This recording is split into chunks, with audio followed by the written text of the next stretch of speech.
السلام عليكم متابعي ومتابعات قناة تحريات. أهلا وسهلا ومرحبا بكنا وبكم في حلقة جديدة من حلقات قصص وملفات قضايا جرائم حدثت بإحدى مدن أو قرى المملكة. آمل متابعينا الكرام أن تكونوا بخير وبصحة وسعادة إن شاء الله. وكالعادة بدون مقدمات بدون إطالات ندخل مباشرة في سرد تفاصيل وأطوار جريمة اليوم. القضية ديال اليوم هي واحدة من قضايا الدرك الملكي. القضية ديال اليوم دارت الأحداث ديالها بالنواحي ديال مدينة تينغير. ربما لأول مرة غادي نديروا شي حلقة أو شي جريمة أو شي قضية اللي دارت الأحداث ديالها بالنواحي أو بهذه المنطقة وبهذه المدينة. نسأل الله العفو والعافية ونتمنى لمغربنا الحبيب وطننا الغالي، ونتمنى واحد النهار نفيق وما نسمعش بأنه تقترفت شي جريمة في ذاك النهار في المملكة. نتمنى من الله واحد النهار تقاد الأمور ونحسوا بالأمن والأمان، لا يعني في القول ديالي بأنني كنقول راه ما عندناش الأمن، بقدر ما أنني كنقصد الأمن النفسي. الناس خصها تحس بأنها مطمئنة، تحس بأن الأمور بخير وعلى خير. على أي كيف قلت، هذه القضية دارت الأحداث ديالها بالنواحي ديال مدينة تينغير بالضبط في سنة 2003. واحد السيد، قضية غادي نبداوها من نواحي ديال مدينة الدار البيضاء. هذا السيد هذا رجل كبير شويه في العمر، مزوج المراه الاولى ومزوج كذلك المراه الثانيه.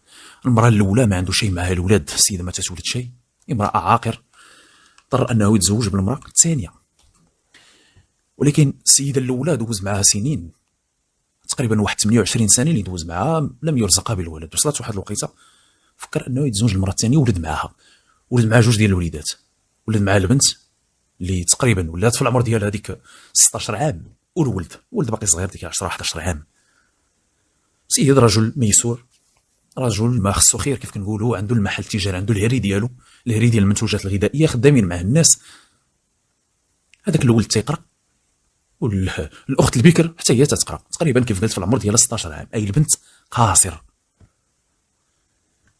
واحد العشيه تقريبا ميقاد ديك السونس ديال العشيه، البنت موالفه تخرج من المدرسه، ميقاد ديك الساعه تجي للدار، تتعطل شويه اللي صغير حداهم تما، تدخل حتى ديك الساعه ونص، نص ساعه تقريبا، كتبقى مع صحاباتها هنا وهنا. كيف قلت وصلت ديك الساعه ونص البنت ما جاتش. نزلات هذيك السيده اي الام ديالها، نزلات عند بوها لتحت الهري، قالت له وديرها البنت مازال ما جاتش. بوها خرج من الهري، خلى دوك الناس مقابلين ليه، هز الطوموبيل ديالو مشى تيقلب عليها، تيلقى بان الليسي سدات، تلاميذ ما بقى حتى شي حد تما امام الليسي. فين مشات البنت الله اعلم، ماشي من عادتها موالفه الا بغات تمشي عند شي صاحبتها او كذا تخبر الام ديالها وتتخبر الاب ديالها، تاخذ الاذن. والبنت خرجت ذاك النهار ميقاد ديك الجوج، خرجت الليسي، هي كانت داخله مع الجوج، عندها البروغرام وعندها البرنامج الدراسي ديال العشيه عام 4 سوايع من 2 ل6، والبنت ما رجعاتش. بقى بوها تيقلب هنا، وها تنتظر البنت دابا تدخل، ربما مشات تجيب شي بوليكو، مشات تطبع شي حاجه او كذا وكذا، البنت ما رجعاتش. قلبوا هنا وبحثوا هنا وسولوا هنا، ولكن لا من اثر ولا من خبر على البنت، كان الارض شقات وبلعتها. وصلت 7 ديال العشيه، وصلت 8 و9، هما تيقلبونا وتيقلبونا. بقى عندهم حل واحد، هما يقصدوا المركز ديال الشرطه. بالفعل مشاو خبروا الناس ديال البوليس، قالوا مودي بان واحد البنت تقريبا في العمر ديالها ديك 16 عام، تتقرا في الثانويه الفلانيه، الثانويه غير قريبه ليهم تقريبا واحد 200 متر على الدار، عندها تقريبا واحد 2 دقائق ولا 3 دقائق توصل للدار. قال لك ودي هي من عاد تما الفتاه تعطل، تخرج ميقات ديك الساعه، تبقى مع صحاباتها هنا وهنا، السونس كاع تدخل للدار. قال لك ودي اليوم وصلت السونس، البنت ما جاتش. 7 ديال العشيه وحنا تنقلبوا وما خلينا فين سولنا صحاباتها، مشينا لليسي. هذاك باها بحسب ما جا في المسطره تيقول ودي راني اتصلت بهذاك السيد المدير ديال هذيك الثانويه، قلت له الله يجازيك بخير، راه البنت ديالي هاش واقع، شوف لي واش البنت اصلا حضرات كانت في الليسي. هذاك المدير اتصل بالناس ديالو رغم انه خارج الاوقات. هذا الاب هذا جاب معلومه للبوليس، قال لي ما ودي بان المدير خبرني، قال لي ودي قطع واحد 10 ديال الدقائق ونعاود نتصل بك. ولما اتصل بي قال لي ودي بان البنت هذه ما تسجلش الحضور ديالها العشيه، اي البنت ما حضراتش في الليسي، هي كانت داخله من 2 الساعه ما جاتش نهائيا. بل حتى الصديقات ديال البنت اكدوا، وغادي اكدوا من بعد البوليس، قال لي مودي بان فعلا البنت ما حضراتش معنا هذه العشيه، هي صاحبتنا تتقرا معنا، ولكن لما خرجنا اليوم تقريبا خرجوا كان عندهم البرنامج الدراسي من 8 ل 11، قال لك ودي رحنا خرجنا مع 11، على امل غنتلاقاو مع الجوج. قال لك اودي هذاك هو اخر توقيت شفنا فيه البنت. الناس ديال البوليس حرروا لهم محضر البحث لفائده العائله، اللي كان مرفوق بصوره وهو مرفوق باجراءات اعتياديه في مثل الحالات ديال الاختفاء، وانا اذكرها واجدد الذكر بالمناسبه انه في مثل الحالات ديال الاختفاء كيكون واحد التواصل مع بعض المصالح كمصلحه حوادث السير ومستشفيات اقسام الانعاش والمستعجلات، كذلك مصلحه الحراسه النظريه، ولكن مع الاسف ما كاين حتى شي رد. وكيف قلت وكأن الارض تشقات وبلعات هذه البنت. هنا غادي نشير متابعينا الكرام واحد القضيه، اننا دابا لما تنسمعوا بان راه شي حد كيختفي بدون سابق انذار، البنت ما عندها لا مرض نفسي، ما عندها حتى شي مشكل في الشخصيه ديالها ولا في النفسيه ديالها ولا شي مشكل اللي يمكن يخليها تهرب من الدار، البنت عايشه في الخير. كنقولوا راه خرجات وما بقاتش رجعات. العقول ديالنا غتمشي في جوج ديال الحوايج، اما في اختطاف، وحنا كنعرفوا الدوافع ديال الاختطاف. كاين بعض العصابات، بعض الناس كيشكلوا واحد العصابات تكون من 4 ولا 5 الافراد او اقل او اكثر، تيخطفوا الناس اللي هما من ابناء الاغنياء من اجل طلب الفديه. ضروري من مورا هذاك الاختطاف ربح مادي او ربح مالي، ولكن هاد الناس هادو ما اتصل بهم حتى شي حد. فعلا رجل غني، رجل برزقه، يمكن يخطفوا ليه البنت ويتصلوا به، والام تتقول ودي البنتي دوشات ولبسات مزيان، لبسات الوزره ديالها ودارت الكتب المدرسيه في الكارطابل ديالها وخرجات وبسلامه، وما كانش يبدو عليها بان غادا تختفي.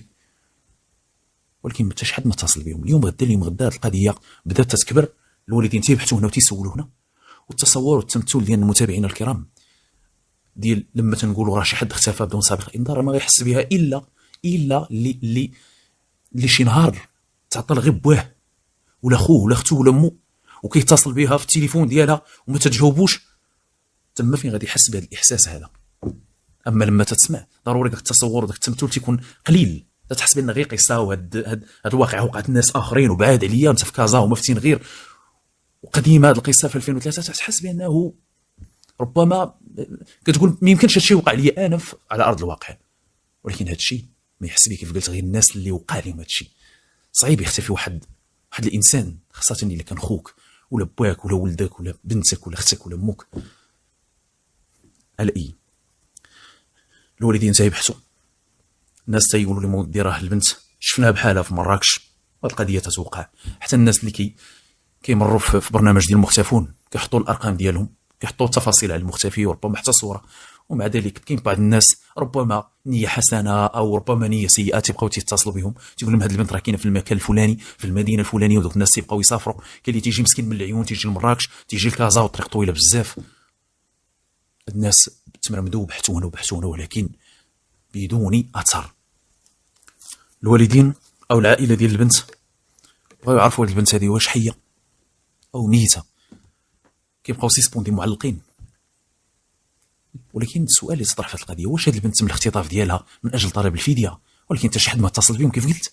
واش هاد البنت هذه شي تصفيه حسابات مع الوالدين ديالها، مع باها ولا مع امها، وربما انتقموا منهم عن طريق ديك البنت قتلوها، ولكن الا تقتلات فين هي الجثه ديالها؟ والقضيه مرت على تقريبا واحد المده ديال 5 شهور. واحد النهار شنو اللي غادي يوقع؟ كيف قلت القضيه دارت الاحداث ديالها قبل واحد مدينه الدار البيضاء، اي الاختفاء كان في كازا في مدينه تنغير. وجات واحد العطله صيفيه اي شهر 8 بالضبط، واحد السيده مراه تقريبا في العمر ديال ديك 40 سنه. هاد السيده هذه تسكن في كازا ومن العائله ديال الام المختفيه، من عائلتها تجيها شي بنت عمها هكا. مشات تما تزور العائله ديال الزوج ديالها في النواحي ديال تنغير. مشاو تيدوروا تما في ذاك الصيف، تيتصوروا هنا وعندهم هذاك لاباراي اللي كيكون فيها الفيلم، اي بعد ما تاخذ صور تديهم عند المختبر هو اللي تيخرج لك هذوك التصاور. السيده دوزات عند العائله ديالها تما واحد المده تقريبا واحد اسبوعين بحسب ما تقول هي وبحسب التصريحات ديالها في المحضر الرسمي. السيده هي والعائله ديالها، هي وليداتها والزوج ديالها، دوزوا هذيك 15 يوم اسبوعين عند العائله ديالهم تما، خدات تصاورات لوليداتها والوقيته اللي بغات تجي. قالت ندي هاد لاباراي، ناخذ الفيلم ديالو نحطو في المختبر عند الصور باش يخرج دوك التصاور، وحتى العائله ديال الناس اللي مشات عندهم تعطيهم دوك التصاور ديالهم. بالفعل مشات عند المصور. شنو اللي غادي يوقع؟ شنو اللي غادي تشوف هاد السيده هادي؟ غادي تشوف داكشي اللي لم يكن في الحسبان. هي دخلت، هي لم تنتبه لشيء، لكن شكون اللي غادي ينتبه؟ غادي تنتبه واحد البنيه ديالها تقريبا في العمر ديال ديك 9 سنين 10 سنين. السيده دخلت عند المصور، وليداتها تيلعبوا برا هنايا تيلاحظوا واحد الصور تقريبا شي 2 أو 3 ديال الصور معلقهم هذاك المصور في الزاج. هذاك البنيه هي وخوها قالت لي شكون هذه؟ قال لها فلانه، هما وليدات غير صغار تيلعبوا. دخلت البنت عند امها قالت لها ماما اجي تشوفي شنو شفت. خرجت الام تتشوف، قالت لها واش عرفتي هذه؟ الام قالت لك اودي انا عرفت هذيك البنت شكون هي هذيك البنت؟ هي البنت المختفيه اللي اختفت من مدينه الدار البيضاء. تتلاحظ هذه السيده بحسب الهضره ديالها، قالت لك اودي انا شفت كانوا 3 ديال الصور. الصوره الاولى فيها هذه البنت المختفيه لابسه واحد اللباس، واحد القفطان اخضر اللون، ودايره واحد التاج كانها عروس ومقادينها ومصاوبينها، وحدها واحد الشاب. هذاك الشاب بحسب ما تقول لي قالت لك ودي شفت الصوره ديالو في عمره ديك 26 27 28 سنه، لابس حتى هو داك الكوستيم كانه عريس. وشفت صوره اخرى اللي كانوا هما بجوج بلباس اخر ومعهم ناس اخرين، اي مع عائله كانهم عندهم شي عرس. السيده تتقول ودي انا بديت تنشك، تنقول كيفاش هاد البنت هذه اختفت؟ هذه تقريبا واحد 5 شهور ولا 6 شهور، عائلتها تيبحثوا وتيقلبوا يوميا تيبحثوا كيفاش البنت تزوجات. قلت لك ولكن كاين شبه كثير جدا. قلت لك ودي راني اضطريت نتصل ببنت عمي اي الام ديال الضحيه. قلت لها فلانه واش البنت ديالكم كاين شي جديد عليها؟ وهضرت معها في التليفون عادي، قالت لي ودي راه حنا مازال تنقلبوا ومازال تنبحثوا، وراه الحاج تيطلع الجديده تيطلع هنا تيطلع لمراكش، كل مره فين تيمشي فين ما تيقول لي شي حد راني شفت البنت ديالك تنمشيو تنقلبوا، لكن مع الاسف راه حنا ما كنلقاو حتى شي حاجه. السيده بادرت وقالت لها ودي انا بغيت نقول لك واحد الهضره، ولكن الهضره تبقى بيني وبينك. قالت لها انا راني ما متاكداش. شرحت لها النازله، قالت لها ودي انا جيت عند الصور وليداتي بقاو تيلعبوا برا وشافوا واحد الصور وقالوا لي ماما هذه راه فلانه، وفعلا خرج ولقيتها باللي البنت ديالكم، ولكن انا تنقول باللي احتمال كبير تقدر تكون ماشي البنت ديالكم، ربما هذا شي شبه كبير، لان البنت ديري لها الماكياج بزاف، ديري لها داك الاحمر الشفاه ديالها او ما يسمى بالعكر، ومصاوبينها كانها عروس. صعيب تجبد الملامح الحقيقيه ديالها، ولكن الوليدات عرفوها وحتى الام عرفتها. السيده ما بغاش تحسم ليه وتقول لها بلي هذه راه بنتك، لان حتى هي ما متاكده شيء. قالت لها ربما شي شبه. قالت لها ولكن هاد الصور راه كاينين في مدينه تنغير. قالت لها شوفي كيفاش ديري، جي انت والحاج، ولا انا ما كرهش دابا يكون عندي شي حاجه اللي نديها لكم لتما. السيده لما سمعت هاد الهضره قالت لها لا حنا اللي نجيو. الام ديال المختفيه هضرت مع الزوج ديالها، جاو تيجريو لمدينه تنغير، شدوا الطريق تقريبا واحد 5 ولا 6 ديال السوايع ولا 7 السوايع باش غادي يوصلوا. جاو لعند هذاك الصور. بالفعل الاب ديال المختفيه والزوجه ديالو شافوا هذوك الصور، وبحسب الهضره ديالهم هضره جات في المحاضر ما قدروش يتعرفوا على البنت. شافوا بان البنت تشبه لبنتهم، ولكن ربما كيف كنعرفوا حنا المكياج راه تيغير 380 درجه. ولكن الام تقول ودي انا عرفت بنتي غير من الشعر ديالها، الشعر ديال البنت رطب ورقيق، وتتقول بانه كاين شويه ديال الشبه حتى الاب.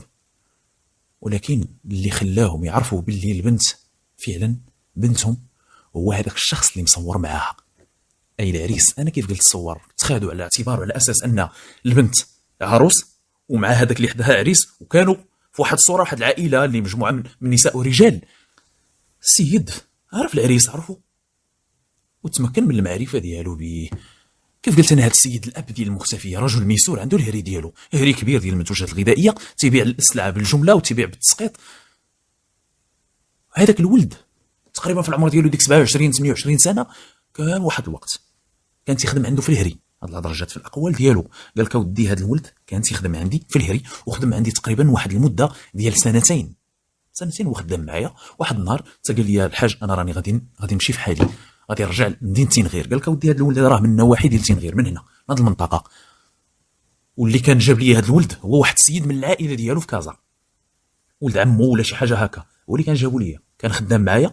ولقيت اللي مشى هذاك الولد كان معقول، وبصراحه لحيت عليك لي ودي بقى خدام معايا، انا نزيدك. قال لي لا الحاجه انا خصني نمشي ندير شي حاجه ديالي. وقال لي ودي انا غنجيب لك واحد الولد، ولد عمي راه هو معقول يخدم معاك. قال لك وجاب لي هذا الولد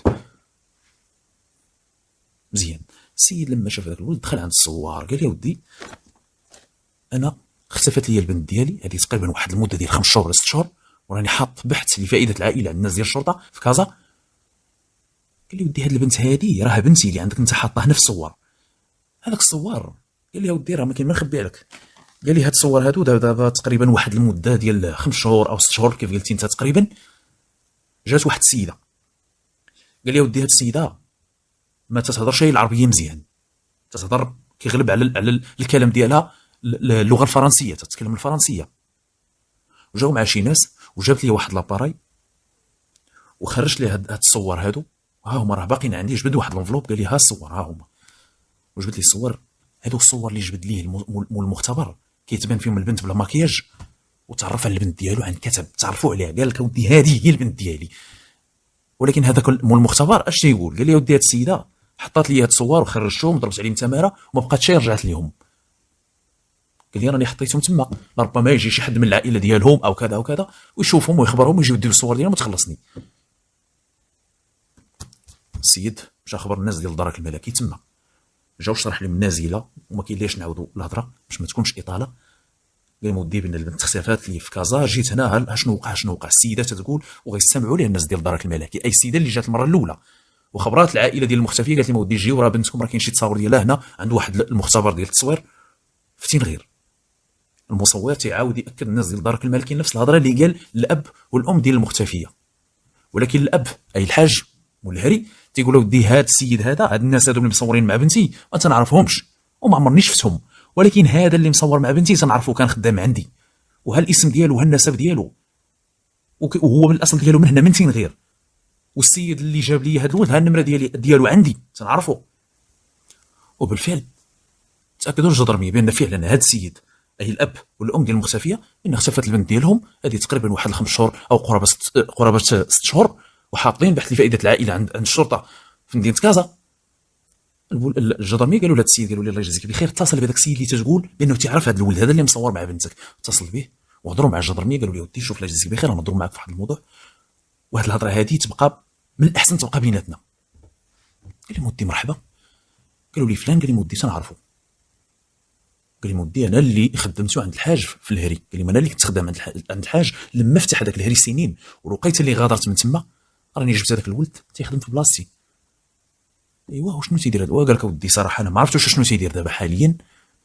قالوا لي ودي داك السيد راه متورط في اختطاف قاصر، وليدي راه تيبحثوا عليها ومازال لحد الان ما لقاوش شي اخبار ولا شي معلومه عليها. الله يجازيك بخير هذاك السيد عطينا العنوان ديالو بالضبط. قال لي مودي ها الاسم ديالو ها النسب ديالو وراه تيسكن في المنطقه الفلانيه وفي الدوار الفلاني. قال لي راه ولد عمي. وتوصلوا لي الجدرميه قام تيسكنوا في واحد الدوار في واحد الباديه. بقيت اللي توصلوا ليه هذاك الولد، والجدرميه خداو الصور من عند صاحب المختبر، توصلوا للعائله ديالو تما عرضوا عليهم الصور. قال لك ودي بالفعل هاد الولد اللي في الصور ولدنا. هو تيقول لي مودي بالفعل هو انا. هو شكون هاد البنت؟ وقال لي مودي هذه فلانه بنت الحاج. فين هي؟ وقال لك ودي انا تزوجت بها زواج الفاتحه وجبتها معايا هنايا. خليو الهضره ديالو هو، نشوفوا الهضره اللي غادي يقولوا والدي وخوتو. والدي وخوتو تيقولوا في المحاضر ديالهم في الاقوال وكانت تقريبا نفس الاقوال. قال لك ودي بان هذه دابا تقريبا واحد المده ديال 5 شهور ولا 6 شهور. والام بعدا تتقول قبل هذه 5 شهور ولا 6 شهور ولدي كان لما تيجي تيزورني هنايا تقريبا مشى لكازا شي عامين وهو خدام تما، مره تيجي يزورني تيقول لي امي انا راه غنجيب واحد البنت انا راه غنتزوج بها. قال له ودي هذه البنت هذه راه بنت الخيريه، اي مقطوعه من شجره ما عندها لا اب لا ام لا عائله لا حتى شي حد. قال له ولكن راه باقا قاصره انا غادي نجيبها هنايا تكمل سن الرشد ونعقد بها. رغم ان الام ديالو تتقول ودي انا كنت رافضه وحتى بواه وحتى واحد اختو ساكنه معاهم تما، اختو كبيره شويه في العمر. قالت لي ودي لا انا ما متفقه شيء على هذا الكلام هذا. ولكن الولد بقى تيجي مره جاب هذيك البنت جابها. قال لي مودي انا ما بقيتش خدام في كازا انا غنخدم هنا نشوف شنو ندير، وهاد البنت انا غادي نعقد بها.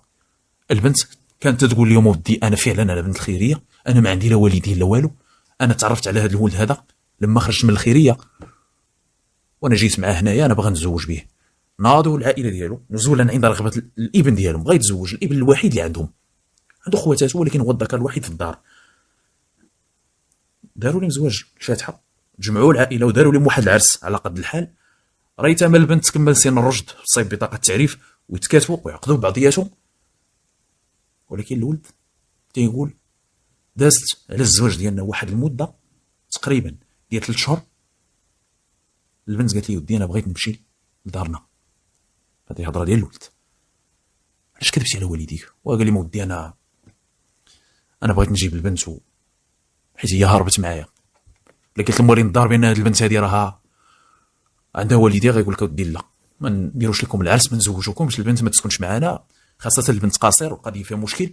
والاخت ديالو كيف قلت اخت كبيره شويه في العمر كانت كتقول لي ودي هذه الهضره هذه راه ما معقولاش. قالت لي البنت راها قاصر. هو تيقول لي ودي راه ما عندها العائله لا والو، هي ساكنه معنا ما غنولد معاها ما والو حتى توصل لسن الرشد ونتكاتب معاها. داكشي هو علاش كذب على والدي لانه هو هرب البنت. قال لك ودي نقول لكم اللي كاين هذيك البنت تقريبا انا عامين وانا خدام مع باها، وهذيك العامين كامله بيني وبينها علاقه لما كانت في العمر ديالها 14 عام. وقال لك سيدي انا ما خفت نتقدم لبواها بطلب الزواج، بواها رجل فرق كبير فرق شاسع بيني وبينه، اكيد غادي يرفض. صافي هو والبنت اليوم غدا توصلوا لك الحل ديال انها تهرب معاه. جابها معاه تما لما هو خرج ما بقاش خدام في ذاك المحل عامين هو خدام. الوقيته اللي غادا تختفي البنت قبل تقريبا بواحد الشهر خرج هو من الخدمه بقى تيدور تما في كازا. جاب معاه البنت.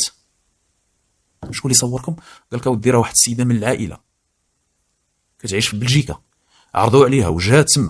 قال لك اودي في ديك الوقيته اللي حنا بغينا نديروا العرس هي تزانت ديك الوقيته كانت هنايا في المغرب. قال لك جابت وليداتها وجابت العائله ديالها وكانت عندها ديك لاباراي هي اللي كانت تصورهم. وقالت لي مودي هاد الصور هادو انا غنخلي لكم الفيلم عند الصور، انا غادا نمشي غادا نرجع لبلجيكا تمشيو تخلصوا وخذوا الصور ديالكم. هما ما مشاو ما خداو لا صور لا والو، سامحوا فيهم. ولكن فين البنت؟ وقال لك اودي 3 شهور هادي باش مشات. كيفاش مشات؟ وقال لك مشات في حالها. قالت لي انا غادا نمشي لدارنا، ولكن والدي عندهم هضره اخرى بخصوص هذا الموضوع. عندنا كان بحث معمق وكل فرد من افراد هذه العائله بحثوا معاه على حده، بحثوا حتى مع الجيران ديالهم. العائله ديال الولد قال لك اودي الوقيته اللي تزوج بهذه البنت زواج الفاتحه فين سكنها بعيد عليهم في الارض ديالهم، ولكن باني واحد السكن بسيط جدا. قال لك واحد الصباح حتى جا عندنا تقريبا ميقات ديك 12 ديال النهار. قال لنا واش فلان عندكم؟ قلنا له ودي لا. قال لك انا راه فقت من الناس راني ما لقيتهاش في الدار. وما عند البنت فين تمشي؟ هو قال لي مودي اذا البنت هربات لان هي كانت كتقول لي انا غادا نمشي في حالي، ولكن هو الهضره اللي تضمنها محضر رسمي هضره اخرى ومضمون اخر. قال انا وصلت البنت حتى للمحطه وركبتها حتى لكازا باش تمشي لكازا. قالت لي انا صافي ما بقيتش باغي الزواج، انا بغيت نمشي عند والديا. اذا كاين اختلاف، تواجهوا بهذا الاختلاف هذا. قالوا لهم سيدي ها شنو تقولوا نتوما، ها شنو تيقول الولد. الام ديالو باه واختو تتقول هضره، خواتاتهم مزوجات الا هذيك البنت تقريبا تقدمت شويه في العمر ما بقاتش ما مزوجه. هما كيقولوا نفس الكلام ولكن هو تيقول نفس الكلام. شكون غادي يصدقوا الناس ديال الدرك الملكي؟ صدقوا الولد ولا عائلته؟ صدقوا عائلته طبيعه الحال. البحث هذا قالوا لي الشريف اش كتخربق علينا؟ فين البنت؟ انت راك غادي للحبس باش تعرف الاختطاف والاستدراج قاصر. شحال دوزات معاك؟ قال لي مودي 3 شهور حتى عائلته. قال لك ودي 3 شهور. قال لك ودي راه جابها في الاخر تقريبا ديال شهر 2. هذه دابا تقريبا راه شهر 8. تيقولوا بلي في شهر 5 تقريبا في النص ديالو البنت ما بقيناش شفناها. حنا ما شفناش البنت. الجدرميه وقفوا لها دخينا شوكه في الحلق. فين البنت؟ طارت معزه نزلت معزه كيف كيقولوا. فين البنت؟ لان انت كتقول وصلتيها الاقوال ديالك انت وهذا هو المحضر ديالك. قلتي بلي البنت وصلتيها للمحطه وانت تقول لعائلتك بان البنت جيتي تتسول عليها في ذاك الصباح ميقات ديك 12. قلتي لهم انا عاد فقت راه فلانه ما لقيتهاش في الدار جيتي تتسول عليها عند والديك. فين البنت؟ السيد شاف راسو بانه تحاصر والجدرمي ما طالقينش منه. بقى بالنسبه ليه الاعتراف هو الحل، هو السبيل الوحيد. قال لي ما ودي انا غادي نقول لكم اللي كاين. قال لي ما ودي هذيك البنت انا دافنه في المنطقه الفلانيه. فين دافنه في الارض ديالهم. مشاو الجدرميه تيحفروا، حضروا الناس ديال التشخيص القضائي، حضروا الناس ديال الوقايه المدنيه، جاوا لعين المكان حفرونا بالفعل انتشلوا جثه ديال البنت من خلال الملابس ديالها تتبان بانها بنت، اما هي كانت في واحد الدرجه متقدمه من التحلل. قال لي موديها فين مدفونه البنت؟ مدفونه باللباس ديالها، لابسه واحد البيجامه. وكاين صور اللي كانت مرفوقه لهذه المسطره ولا ديال اللي كنعتبرها لاول مره تلقى شي مسطره فيها صور. ما عرفتش علاش، الله اعلم، علما ان واش كيتحيدوا، واش ربما اللي تيعطي المساطير تيحيد الصور، عرفتش على اين. البنت لابسه البيجامه ديالها، دايره لقى واحد الفولار تما، لقى واحد الصنداله ديال البلاستيك، قال له ودي لقيت اللي تم نقل البقايا المستودع الاموات، وقال لي ودي بان هاد البنت هذه كانت حامله، البنت حملات مني، وديتها دوزتها عند الطبيب قال بان البنت حامله. شنو اللي وقع؟ قال لك ودي انا لما جبتها هنايا ما تاقلماتش مع هذا الجوج ديال الباديه، قال لك بقات كتقول لي نمشيو لشي مدينه، قال لك ودي انا ما خدامش، انا عايشه مع موالين الدار، ما عندي فين نخدم هنايا. قال لك لا خدمت نخدم في داك الشيء ديالنا حنا، وداك الشيء ديالنا حنا قليل. قال لك نعتبر راسي انني غير ساكن مع موالين الدار، ما عندي شيء باش غادي نمشي نكري ونمشي نخدم وكذا وكذا.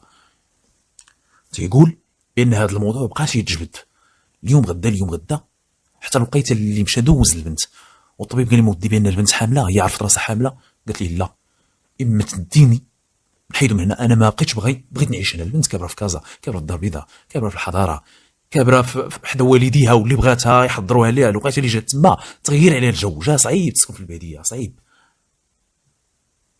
قالت لي انا ما بغيتيش تمشي، انا غادي نمشي في حالي. بقى هو تيتصادع معاها، قال لك ودي انا في ذاك النهار بقيت تندير لها الخاطر من الصباح، وهذاك النهار بالضبط اللي غادي يقتل فيه السيده، قال لك ودي مني فقط تقريبا مقد ديك 7 ديال الصباح. قال لك وهذا الموضوع مجبود في الدار، حتى وصلت تقريبا ل 11 ديال الليل.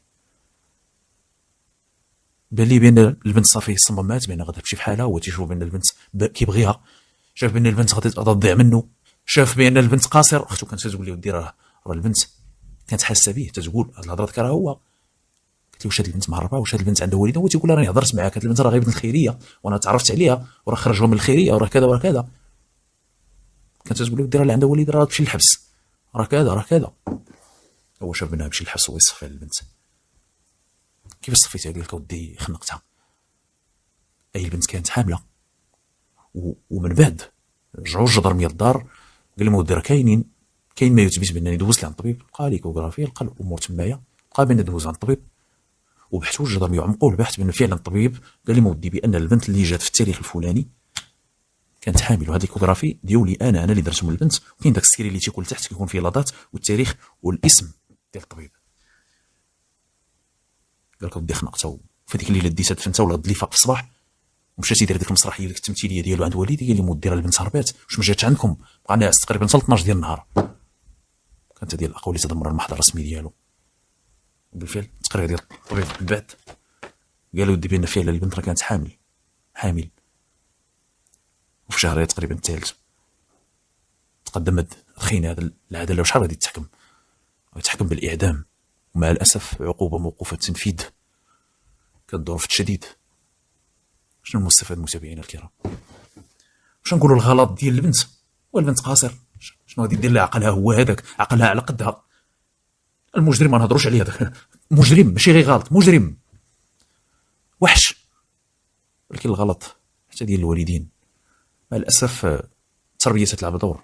كاين بزاف ديال الناس يقول لك لا راه كاين شي عائله مربين ولادهم احسن تربيه وبنتهم دارت وولدهم دار. لا، التربيه راه ماشي هي كول وشرب ولبس مزيان ونقريك نديك في البريفي والنقل المدرسي يديك ويجيبك واللي بغيتي تحضر. هذيك هي التربيه. التربيه هي نشوف ولادي تيلعبوا في يدي بحال شي لعب صغيره جدا، نقراهم نعرفهم كيفاش يفكروا، نساهم في الايديولوجيا ديالهم، في تبني فكر توجه فكري. تصاحب مع بنتي انت كأب، ما نهضرش على الام اللي تصاحبت مع البنت في الغالب ديال الاحيان، انا تنقول هذا رايي ديالي والله اعلم، تتكون الكارثه. لا يعقل انك تعرف شي بنت وفي عمرها غير 16 ولا 17 عام وتتقول لك راه ماما عارفاني معاك، اتوقع الكارثه. الام اللي مزيده بنتها مخليها عارفاها معاك وبنت قاصر ولا ما تكونش قاصر، من هنا تعرف العقليه ديال الام كيفاش دايره، تاخذ نبذه موجزه على العقليه والتوجه الفكري والايديولوجي ديالها والهيكله الاجتماعيه بالاساس كاع اذا امتد الحال. ولكن الاب هو اللي خصو يتصاحب مع بنته، الاب، لان الدور ديال الاب تيكون حاضر، تيجسد داك الغول ديالو، تيخرج مع بنته يدير القهوه، يدي عائلته، يعنق بنته، يشدها من يدها. البنت تحس بان عندها واحد السند، عندها واحد المرجع. البنت ما تقدرش عمرها تقدر تفكر ولا تجرأ دير شي حاجه بحال هذه. انا ماشي تنعطي دروس في التربيه، انا منطلق غير من داكشي اللي عرفت، داكشي اللي قريت، وداكشي اللي داز، اللي تولي على المسامع ديالي وتواضر بالدين ديالي واللي عشتو في ارض الواقع. اغلبيه ديال البنات انا في حياتي عرفت بزاف ديال البنات، بنات الجيران، بنات كانوا تيقراو معانا في المدرسه، كانوا تيهربوا حتى كيقلبوا عليهم والديهم يومين 3 ايام عاد تيجيو همايا فين كانوا مشاو مع شي دراري تا هما قاصرين.